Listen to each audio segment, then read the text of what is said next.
जय हिंद साथियों, पुनः ऑनलाइन क्लास में हम हिंदी साहित्य पर आधारित छायावादी युग के प्रश्नों को लेकर के उपस्थित हैं। अगले वीडियो में हमने देखा था प्रश्न 192।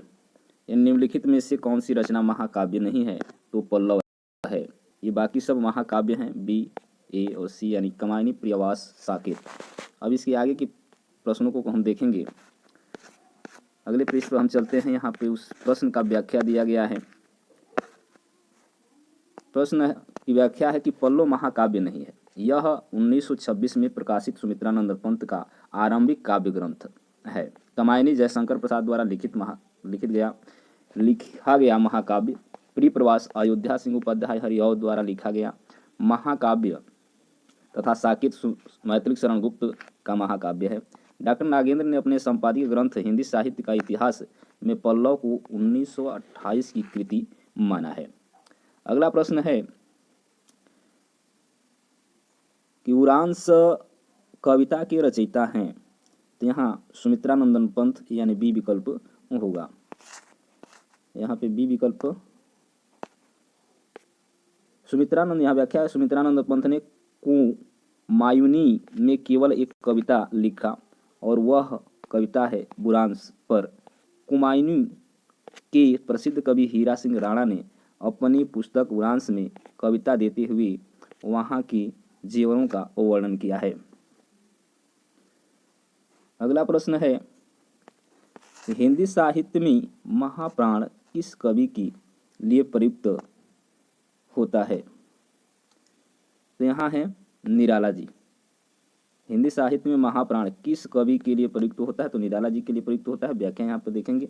हिंदी साहित्य में महाप्राण सूर्यकांत त्रिपाठी निराला के लिए प्रयुक्त होता है। वस्तुतः निराला ने अपने काव्य में महाप्राण वर्णों का भरपूर प्रयोग किया है।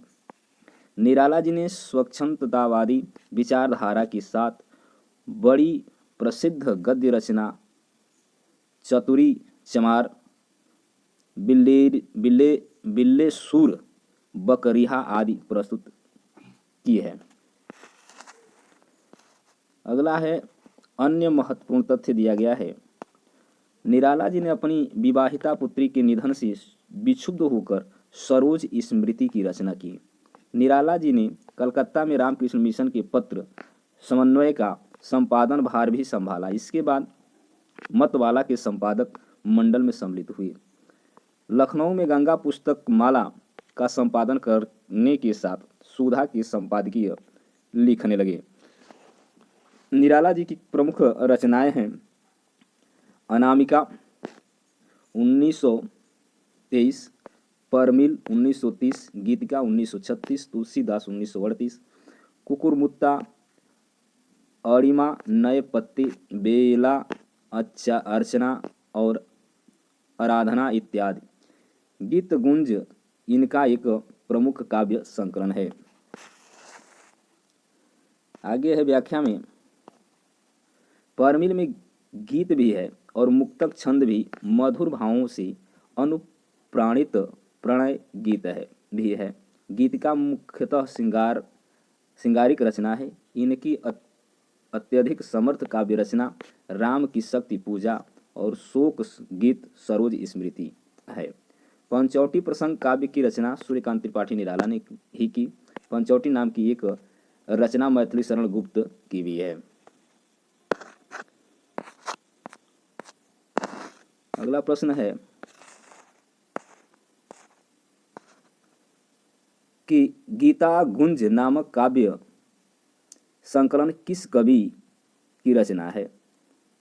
यहाँ हम विकल्प में देखेंगे, ये है निराला जी। कुकुरमुत्ता, नए पत्ते तथा तुलसीदास किनकी कृतियां हैं? तो ऊपर की व्याख्या में हमने देखा ये भी निराला जी का है। आगे है, पंचवटी प्रसंग काव्य की रचयिता हैं। यहाँ निराला जी हैं, चूँकि ऊपर हमने देखा व्याख्या में, यहाँ पे देख लीजिए, मैथिली शरण गुप्त भी हैं। पंचवटी नामक की एक रचना मैथिली शरण गुप्त की भी है। तो यहाँ प्रश्न के अनुसार यहाँ पे हैं निराला जी। उपयुक्त यहाँ पे अनामिका किसकी रचना है, किसके द्वारा रचित है? तो निराला जी हैं। परमिल किस कवि की रचना है तो ये है सूर्यकांत त्रिपाठी निराला जी का। गीतिका के रचनाकार कौन है? तो गीतिका के रचनाकार भी हैं निराला जी। निम्न में से कौन सी रचना निराला की नहीं है? तो ये है झरना। झरना चूँकि जयशंकर प्रसाद के द्वारा रचित एक काव्य है। शेष रचनाएं हैं परमिल है, गीतिका है, अनामिका है, ये निराला जी की है। अगले पृष्ठ पर हम चलते हैं।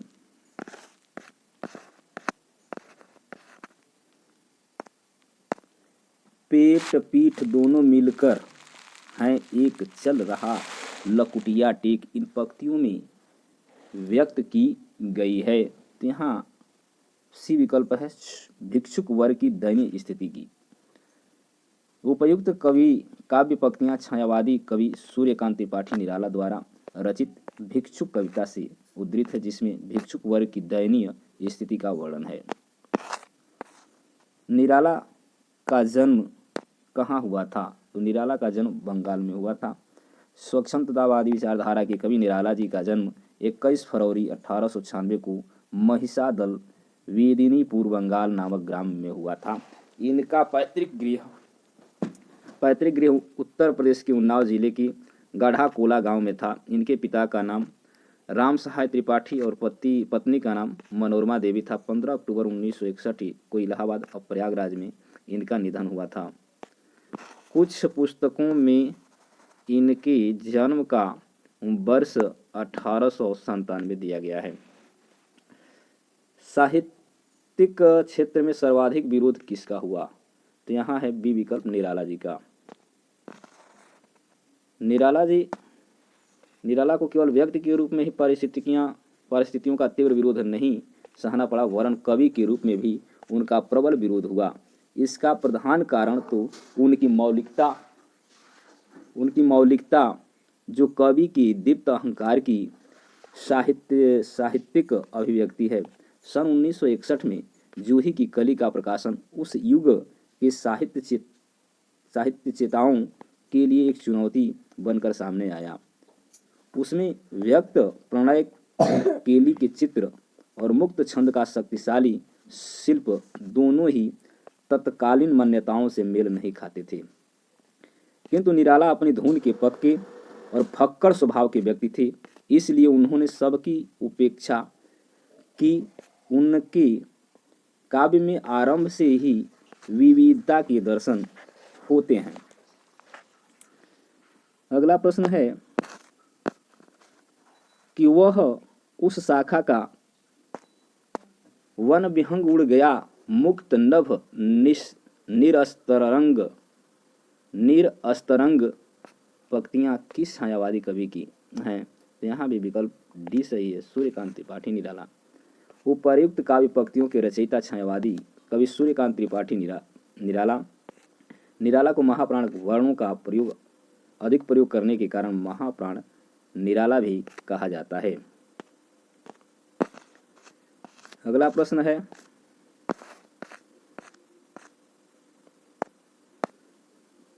निम्न पंक्तियां किस प्रसिद्ध लंबी कविता में उद्धृत हैं? यहाँ प्रतिपल परिवर्तित बिहु भेद कौशल समूह राक्षस विरुद्ध प्रतियु क्रुद्ध कपि विषम।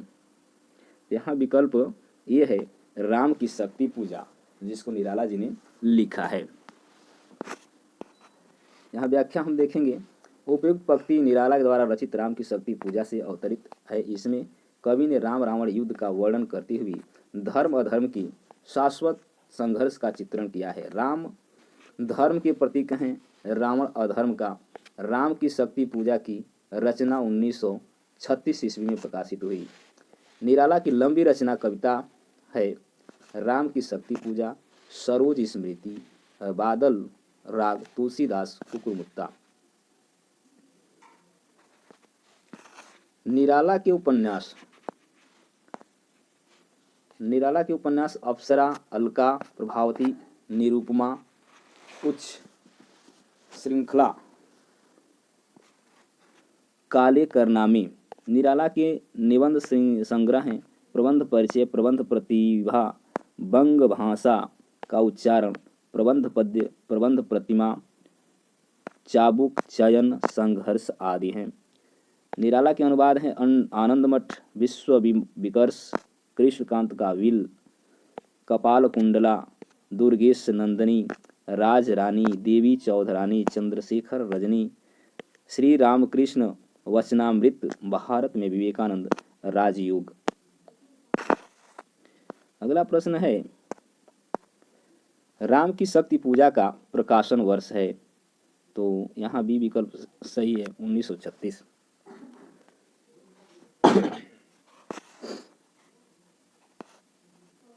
दो 208 प्रश्न, निराला निम्नलिखित कविताओं में से कौन लंबी कविता नहीं है। तो यहाँ ए है भिक्षुक, बाकी सभी लंबी कविताएं हैं।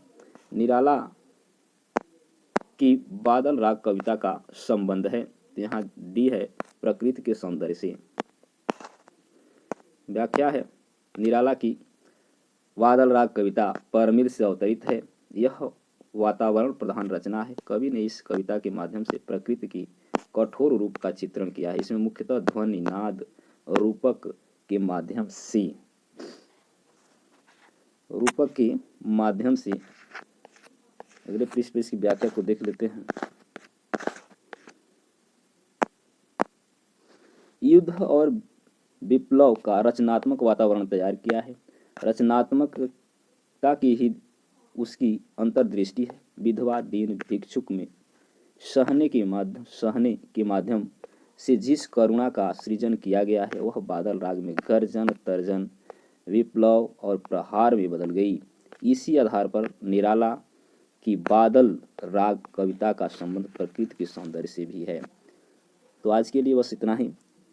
करके वीडियो में पुनः आपसे इसके आगे के प्रश्नों से को लेकर के हम आएंगे। तब तक के लिए धन्यवाद। जय हिंद।